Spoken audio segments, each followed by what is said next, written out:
بسم اللہ الرحمن الرحیم الصلاۃ والسلام علیک یا رسول اللہ وعلی آلک واصحابک یا حبیب اللہ. قال اللہ تبارک و تعالی فی القرآن المجید والفرقان الحمید یا ایھا الذین آمنوا اتقوا اللہ صدق اللہ العظیم وصدق رسولہ النبی الکریم. قال اللہ تبارک و تعالی فی شان حبیب الکریم رؤوف رحیم ان اللہ وملائکتہ یصلون علی النبی یا ایھا الذین آمنوا صلوا علیہ وسلموا تسلیما. صلی اللہ علی النبی الامی وآلہ صلی اللہ تعالی علیہ وسلم. صلاۃ والسلام علیک یا سیدی یا رسول اللہ وعلی آلک واصحابک یا حبیب اللہ. ناظرین، الحمدللہ جیسا کہ آپ کو معلوم ہے، آج پیغام رمضان میں آپ کا میزبان اطہر میاں اختر القادری حاضر ہے. آج کا موضوع جیسا کہ آپ کو معلوم ہے خوف الہی عز و جل ہے. ناظرین، آج کا جو موضوع ہے وہ دور حاضر میں سب سے زیادہ قابل افسوس کی بات کہ مسلمانوں میں خوف الہی کی عدم موجودگی ہے. یہ حقیقت ہے کہ ہم خوف الہی کے تصور اور حقیقت سے عاری ہو چکے ہیں. خشیت کی کیفیت ہمیں معلوم نہیں ہے. اگر ہم مصطفیٰ کریم صلی اللہ تعالی علیہ وسلم کی سیرت طیبہ اور ان کے شب و روز کے معاملات کو دیکھیں اور ہم نبی کریم صلی اللہ تعالی علیہ وسلم کی سیرت کا مطالعہ کریں تو ہمارے رونگٹے کھڑے ہو جائیں گے. آقائے دو جہاں سرور کون و مکان صلی اللہ تعالی علیہ وسلم، جنہیں اللہ تبارک و تعالیٰ نے ہر گناہ اور معصیت سے معصوم پیدا فرمایا ہے، ان کی حیات مقدسہ میں خوف الہی کا یہ عالم ہے کہ حضرت عائشہ صدیقہ رضی اللہ تعالی عنہا فرماتی ہیں کہ جب اذان کا وقت ہوتا، نماز کا وقت قریب آتا تو نبی کریم صلی اللہ تعالی علیہ وسلم کے چہرے پاک متغیر ہونا شروع ہو جاتا اور آپ صلی اللہ تعالی علیہ وسلم خشیت کے عالم میں طاری ہو جاتی، اور جب نماز کی حالت میں داخل ہوتے تو اس وقت تک ان کی کیفیت ہوتی جیسے آپ دنیا سے کوئی تعلق نہیں ہے اور نہ ہی ہم سے کوئی تعلق ہے. یعنی خوف الہی کی وجہ سے آپ سب کچھ بھول جاتے. سامعین اور ناظرین، یہ دیکھیں کہ مصطفیٰ کریم صلی اللہ تعالی علیہ وسلم جب نماز کی حالت میں کھڑے ہوتے تو آپ کا یہ عالم کہ آپ ہر شے کو بھول جاتے اور اللہ تبارک و تعالیٰ کی جانب اپنی تمام توجہ رکھتے. مجھے وہ واقعہ میں نے دیکھا کہ حضرت یحییٰ علیہ السلام اللہ کے نبی، اور یاد رکھیے گا یہ مسئلہ آپ اپنے ذہن میں رکھیے گا کہ اللہ تبارک و تعالیٰ انبیاء کو معصوم پیدا فرماتا ہے، وہ گناہوں سے معصوم ہوتے ہیں. حضرت یحییٰ علیہ السلام کا واقعہ ہے، آپ ابھی چھوٹے ہیں، بچپن کا واقعہ ہے کہ حضرت یحییٰ علیہ السلام ایک مرتبہ پہاڑ پر جا کر اللہ تبارک و تعالیٰ کی عبادت میں مشغول ہو گئے. وہ آپ اللہ تبارک و تعالیٰ کے خوف الہی سے رو رو کر اللہ تبارک و تعالیٰ کی بارگاہ میں التجائیں اور دعائیں کر رہے تھے. اتنے میں آپ کی والدہ پیچھے سے آتی ہیں. حضرت یحییٰ علیہ السلام پر اتنا خوف خدا عز و جل طاری تھا کہ جب آپ کی والدہ آپ کے پیچھے آئی تو آپ یہ سمجھنے لگے کہ ملائکہ آ گئے ہیں اور روح قبض کرنے کے لیے آ چکے ہیں. آپ سجدے کی حالت میں کہنے لگے کہ ابھی رک جائیے، میں اپنی ماں سے ملاقات کر لوں، ان کو آخری سلام پیش کر دوں، پھر اس کے بعد آپ میری روح کو قبض کر لینا. اسی حالت میں آپ نے جواب دیا. ادھر ماں نے کہا، بیٹا تم اللہ کے بارگاہ میں اتنا سجدہ ریز ہو کر رو رو کر گر گرا کر دعائیں کیوں مانگ رہے ہو؟ اللہ تبارک و تعالیٰ نے تمہارے گناہوں کو معاف کیا ہوا ہے، تم معصوم ہو، پھر تم اتنا رو رو کر گر گرا کر دعائیں کیوں مانگتے ہو؟ حضرت یحییٰ علیہ السلام کہتے ہیں، اے ماں، اگر کل بروز قیامت اللہ تبارک و تعالیٰ مجھے جہنم کی آگ میں ڈال رہا ہوگا تو اے ماں کیا تو روک سکے گی؟ حضرت یحییٰ علیہ السلام کی والدہ نے کہا نہیں بیٹا میں تجھے نہیں بچا سکوں گی۔ اس پر آپ نے فرمایا امی جان اگر اس دن اللہ کے عذاب سے بچانے کی استطاعت نہیں ہے تو مجھے خوف خدا سے رونے سے کیوں روکتی ہو؟ یہ واقعہ حضرت یحییٰ علیہ السلام کے بچپن کا واقعہ ہے، جس سے یہ اندازہ لگایا جا سکتا ہے کہ ان لوگوں کے بعد زندگی کس طرح خوف الہی عز و جل میں بسر ہوتی ہے۔ سامعین اور ناظرین، یہ یحییٰ علیہ السلام ہیں اور مصطفیٰ کریم صلی اللہ تعالیٰ علیہ وسلم ارشاد فرماتے ہیں الایمان بین الخوف والرجا۔ ایمان کیا ہے؟ یقیناً ہم اور آپ ایمان کو سمجھنے کی کوشش کرتے ہیں۔ مصطفیٰ کریم نے ایمان کی حقیقت کو بیان کر دیا ہے کہ ایمان امید اور خوف کے درمیان کیفیت میں مستغرق رہنے کا نام ہے۔ حضرت بصری رضی اللہ عنہ فرماتے ہیں کہ ہم نے ایسے لوگوں کو دیکھا ہے کہ جتنا ان کو اللہ تعالیٰ کی طرف سے ان پر رحمتوں اور مہربانیوں کا انعام و اکرام ہوتا ہے اتنا ہی اللہ سے زیادہ ڈرتے ہیں۔ اور حضرت عمر فاروق رضی اللہ تعالیٰ عنہ کا قول، امیر المومنین حضرت عمر فاروق فرماتے ہیں اگر مجھے جنت اور دوزخ کے درمیان کھڑا کر دیا جائے اور مجھے اختیار دیا جائے، چاہے تو جل کر خاک ہو جاؤ، چاہو تو صبر کرو تاکہ معلوم ہو جائے کہ کہاں جاؤ گے، تو میں جل کر خاک ہونا پسند فرماؤں گا۔ آپ ذرا اندازہ کیجئے کہ حضرت عمر فاروق رضی اللہ تعالیٰ عنہ وہ صحابی رسول کہ جن کو مصطفیٰ کریم صلی اللہ تعالیٰ علیہ وسلم نے دنیا میں ہی جنت کی بشارت دے دی ہے، لیکن خوف الہی میں وہ کتنا ڈر رکھے ہیں اور خوف الہی میں وہ کتنا اللہ تبارک و تعالیٰ کی جانب رجوع کر چکے ہیں۔ ایک اور حدیث مبارکہ میں آتا کہ نبی کریم صلی اللہ علیہ وسلم نے ارشاد فرمایا ان اللہ تعالی یحب کل قلب حزن، کہ اللہ تبارک و تعالی ہر غمگین دل کو پسند فرماتا ہے۔ مراد یہ ہے کہ جو دل اللہ کے خوف اور آخرت کے خوف کی وجہ سے غمگین اور پریشان ہوتا ہے اللہ تبارک و تعالی اسے پسند فرماتا ہے۔ ناظرین، یقیناً خوف خدا عز و جل یہ وہ ایسی شے ہے کہ جس کے دل میں آ جاتی ہے تو اللہ تبارک و تعالیٰ کے قریب ہو جاتا ہے۔ اگر مجھے دنیا کے کسی شے کا خوف ہوگا، مجھے کسی چیز کا خوف ہوگا، کسی بھی شخص کا خوف ہوگا تو یقیناً میں اس خوف کی وجہ سے دور بھاگوں گا، لیکن یہ اللہ تبارک و تعالیٰ کا خوف ہے کہ جس کے دل میں اللہ تبارک و تعالیٰ کا خوف آ جاتا ہے وہ اللہ سے دور نہیں بلکہ اللہ کے قریب ہو جاتا ہے۔ اللہ نے جب قرآن میں فرمایا یا ایھا الذین آمنوا اتقوا اللہ، اللہ سے ڈرو، اور اللہ سے ڈرنے کا مطلب یہ نہیں ہے کہ ہم دروازے بند کر کے ڈریں۔ اللہ سے ڈرنے کا مطلب یہ نہیں ہے کہ ہم لوگوں کے سامنے لوگوں کے سامنے جو ہے غلط کام کرنے سے ڈریں اور بند کمرے میں غلط کام کر رہے ہیں۔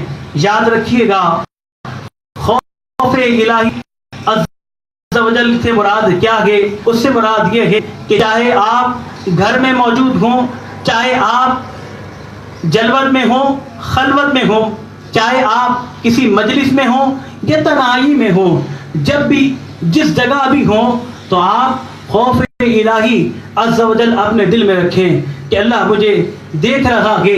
اور حدیث مبارکہ میں آتا ہے مصطفیٰ کریم صلی اللہ تعالیٰ علیہ وسلم ارشاد فرماتے ہیں کہ جب تم نماز کے لیے کھڑے ہو یا کسی بھی کام کے لیے کھڑے ہو تو پھر کیا کرو؟ یہ تصور مان لو کہ اللہ تبارک و تعالیٰ تمہیں دیکھ رہا ہے۔ یہ دیکھیں کہ اگر ہم اپنے ذہن میں یہ بات ڈال لیں کہ اللہ تبارک و تعالیٰ ہمیں دیکھ رہا ہے تو پھر یقیناً ہمارے دل میں خوف الہی عز و جل آ جائے گا، کیونکہ جب ہمارے ذہن میں یہ بات ہوگی کہ ہمیں اللہ دیکھ رہا ہے تو چور چوری نہیں کرے گا، اور زانی زنا نہیں کرے گا، شرابی شراب نہیں پیے گا۔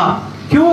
کیونکہ اس کے ذہن میں یہ بات ہے کہ ایک ذات ایسی ہے جو اسے دیکھ رہی ہے، اور پھر کل بروز قیامت اس کا حساب بھی دینا ہوگا۔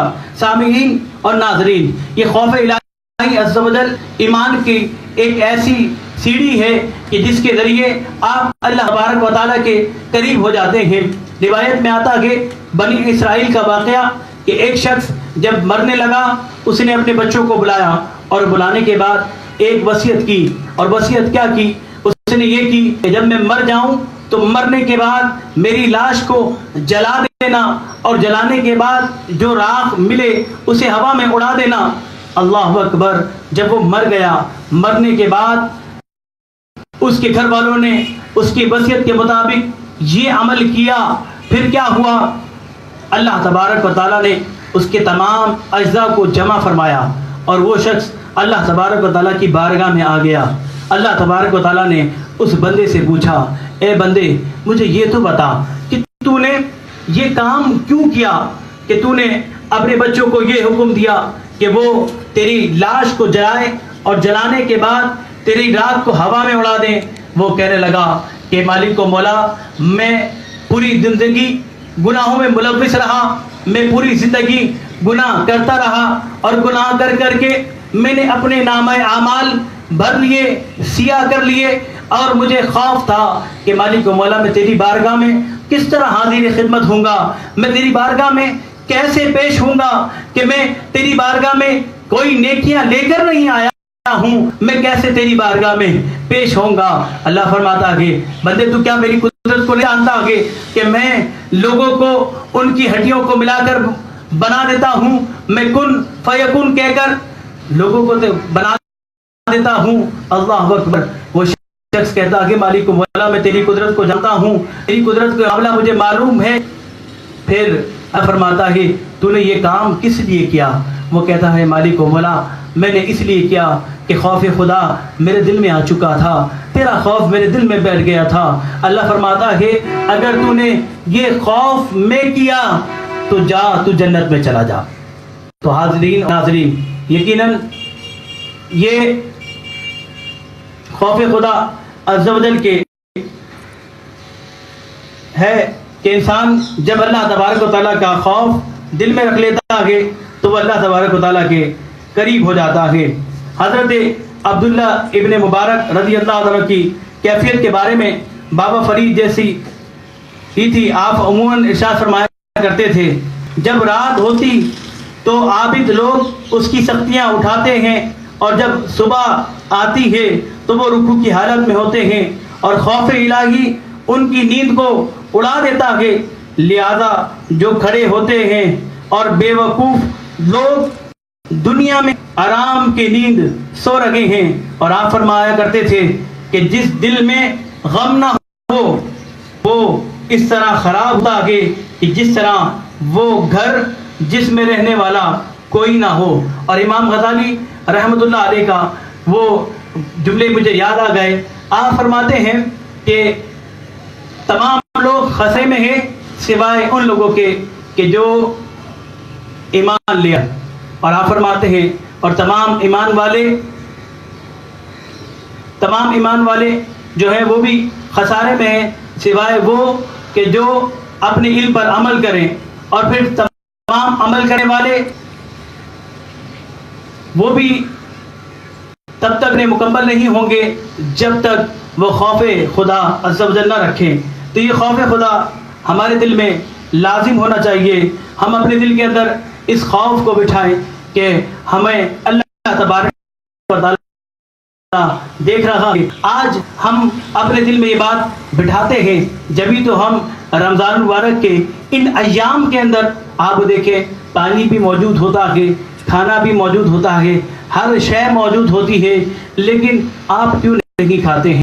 اس لیے نہیں کھاتے کہ اللہ تبارک و تعالیٰ ہمیں دیکھ رہا ہے۔ آپ بند کمرے میں ہو یا آپ باہر بیٹھے ہوں، آپ کوئی چیز اس لیے نہیں کھا رہے ہیں کیونکہ آپ روزے سے ہیں۔ اور مجھے اعلیٰ حضرت کا وہ واقعہ یاد آیا کہ ابھی اعلیٰ چھوٹے تھے اور ابھی آپ نے کی روزہ خوشائی تھی، آپ کے والد گرامی آپ کو کمرے میں لے کر گئے، کمرے کا دروازہ بند کر دیا، کھڑکیاں بند کر دی، اور کمرے کے اندر فرنی اور کھیر جو رکھی تھی، کہنے لگے کہ یہ کھا لو بیٹا، بچوں کا روزہ ایسے ہی ہوتا کہ حضرت رضی اللہ تعالیٰ عنہ یہ وہ عالم دین ہے کہ جن کے دل پر اللہ تبارک و تعالیٰ نے ایمان نشر کر دیا کہ یہ وہ لوگ ہیں کہ جن پر جو غیب پر ایمان لانے والے ہیں، یہ وہ لوگ ہیں کہ جن کے دل کے اندر اللہ تبارک و تعالیٰ خوف بچپن سے پیدا ہوا ہے۔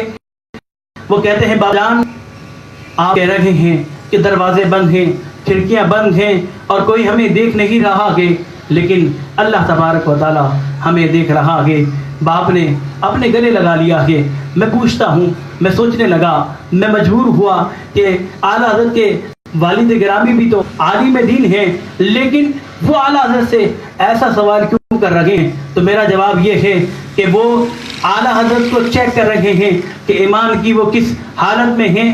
والد محترم نے چیک کر لیا کہ یہ بچہ ابھی سے ایمان کی یہ عالم ہے کہ وہ اللہ پر اتنا ایمان رکھنے والا ہے کہ دروازے بند ہوں، کھڑکیاں بند ہو تو اللہ تبارک و تعالیٰ کی نافرمانی نہیں کر رہا ہے۔ ہم اور آپ ذرا اپنے گربان پر جھانکیں اور اپنے گربان میں دیکھیں کہ ہم دن اور رات کس طرح گزار رہے ہیں، ہماری دن کیسے ہوتے ہیں اور راتیں کیسی ہوتی ہیں، ہماری محفلیں کیسی ہوتی ہیں اور ہماری خلوتیں جلوتیں کیسی ہوتی ہیں۔ ہم ذرا ان پر نظر کیجئے، ان پر دیکھیے، تاکہ آپ کو پتہ چلے کہ ہم کس طرح اپنے زندگی کو بسر کر رہے ہیں۔ اس کیفیت کو اور اس خشیت کو ذرا سمجھنے کی کوشش کیجئے کہ جب مصطفیٰ کریم صلی اللہ علیہ وسلم اور رات بھر اللہ تبارک و تعالیٰ کی بارگاہ میں رو رو کر التجائی کر رہے ہیں، اے مالک مولا میری امت کو بخش دے، اے مالک مولا میری امت کو بخش دے، کھڑے ہوتے ہیں، تلاوت قرآن پاک کرتے ہیں، قرآن پاک کی تلاوت کرتے کرتے آپ کے پیر سوج جاتے ہیں۔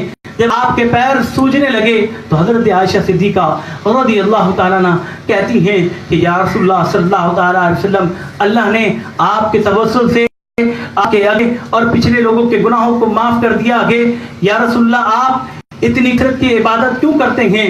تو مصطفیٰ کریم صلی اللہ علیہ وسلم فرماتے ہیں عائشہ کیا میں شکر کرنے والا نہ بنوں؟ ناظرین یقیناً حضرت عائشہ صدیقہ رضی اللہ عنہ کے سوال پر جواب دیں مصطفیٰ کریم نے جو جواب دیا کہ شکر والا، کتنا شکر کر رہے ہیں آج ہم کیا ہمارے دل میں خوف خدا ہے؟ آج کا یہ پیغام رمضان کی جانب سے آپ کو دیا جا رہا ہے، جو آپ فیس بک پر ہمارے لائیو دیکھ رہے ہیں، ہم آپ سے سوال کر رہے ہیں، ذرا آپ اپنے گروانوں میں جھانکیں، ہم اپنے گروانوں میں جھانکیں اور ہم سوچیں کہ ہم کتنا اللہ سے خوف کرنے والے ہیں۔ کیا ہمارا یہ عالم ہے؟ مصطفیٰ کریم وہ کہ جن کو اللہ تبارک و تعالیٰ نے معصوم پیدا فرمایا ہے، لیکن ان کا عالم کیا ہے؟ حدیث میں آتا ہے، حضور فرماتے ہیں کہ میں دن کے اندر 70 مرتبہ توبہ اور استغفار کرتا ہوں، اور ایک اور روایت میں مصطفیٰ کریم فرماتے ہیں میں دن میں 100 مرتبہ توبہ اور استغفار کرتا ہوں۔ آپ ذرا سوچئے کہ دن میں مصطفیٰ کریم 100 مرتبہ توبہ اور استغفار کریں اور 100 مرتبہ 70 مرتبہ توبہ اور استغفار کریں، کیا ہم بھی روز توبہ اور استغفار کر رہے ہیں؟ کیا ہمارا بھی یہ عالم ہے؟ ناظرین یقیناً پیغام رمضان آپ کو پیغام دے رہا ہے۔ آج اس پلیٹ فارم سے آپ کو یہ پیغام ہے کہ اپنے دلوں کے اندر خوف خدا عز و جل بنائیں، خوف خدا عز و جل کریں، تاکہ آنے والے دنوں میں آپ اللہ تبارک و تعالیٰ کے مزید اور قریب ہو جائیں۔ ناظرین الحمدللہ آپ کو معلوم ہے کہ ہم واٹس ایپ نمبر 0345280834 پر سوالات کیے جاتے ہیں، اور آج بھی ہمیں ہمارے دوستوں نے سوال کیا ہے۔ سب سے پہلا سوال، کیا زکوٰۃ مسجد میں دی جا سکتی ہے؟ ہمارے بھائی میسج کرتے ہیں، ہمیں بڑی خوشی محسوس ہوتی ہے، لیکن اگر آپ اپنا نام اور اپنے شہر کا نام بھی SMS کر دیں تو مجھے اور بھی خوشی محسوس ہوگی کہ پتہ چلے گا کہ کون کہاں سے ہمیں سوال کر رہا ہے۔ ہمارے بھائی نے سوال کیا کیا زکوٰۃ مسجد میں دی جا سکتی ہے؟ یاد رکھیے گا زکوٰۃ میل ہے، مال کا میل ہے، اور مسجدوں میں مال کا میل نہیں دیا جاتا بلکہ پاک و صاف مال دیا جاتا ہے۔ تو یاد رکھیے گا زکوٰۃ مسجد میں دینا جائز نہیں ہے. اگر کوئی شخص مسجد میں زکوٰۃ دیتا ہے تو یہ جائز نہیں ہے. زکوٰۃ کے جو لوگ ہیں انشاءاللہ وہ ہمارا جب ٹاپک آئے گا زکوٰۃ کے متعلق تو انشاءاللہ اس میں تفصیلاً گفتگو کی جائے گی. ایک اور سوال, روزے کی حالت میں خون دیا جا سکتا ہے؟ تو یہ مسئلہ یاد رکھیے گا, اگر روزے کی حالت میں خون دینا ضروری ہو تو خون دینے والا یا دینے والے کا لینے والے کا روزہ ہو تو وہ نہیں ٹوٹتا, کیونکہ روزہ دوا یا غذا جو ہم کھائیں یا لیں وہ معدے تک یا دماغ تک اس کا اثر پہنچے تو روزہ ٹوٹ جائے گا, جبکہ ہم خون لیتے ہیں یا دیتے ہیں تو یہ دماغ تک نہیں پہنچتا ہے, اس لیے روزہ خون دینے سے نہیں ٹوٹتا ہے. اللہ تبارک و تعالی ہمارا حامی اور ناصر ہو. انشاءاللہ کل کا موضوع سیدنا فاطمہ الزہرا رضی اللہ عنہا کے مطابق ہوگا. پیغام رمضان آپ زیادہ سے زیادہ لائک کیجئے, شیئر کیجئے اور ہمارا آفیشیل پیج علامہ تھرمی اختر القادری پر آپ وزٹ کیجئے, اور ساتھ ساتھ ہمارا یوٹیوب بھی پیج بن چکا ہے جو کہ علامہ تھرمی اختر القادری کے نام سے ہی ہے. آپ سے گزارش ہے کہ آپ وہاں بھی وزٹ کیجئے.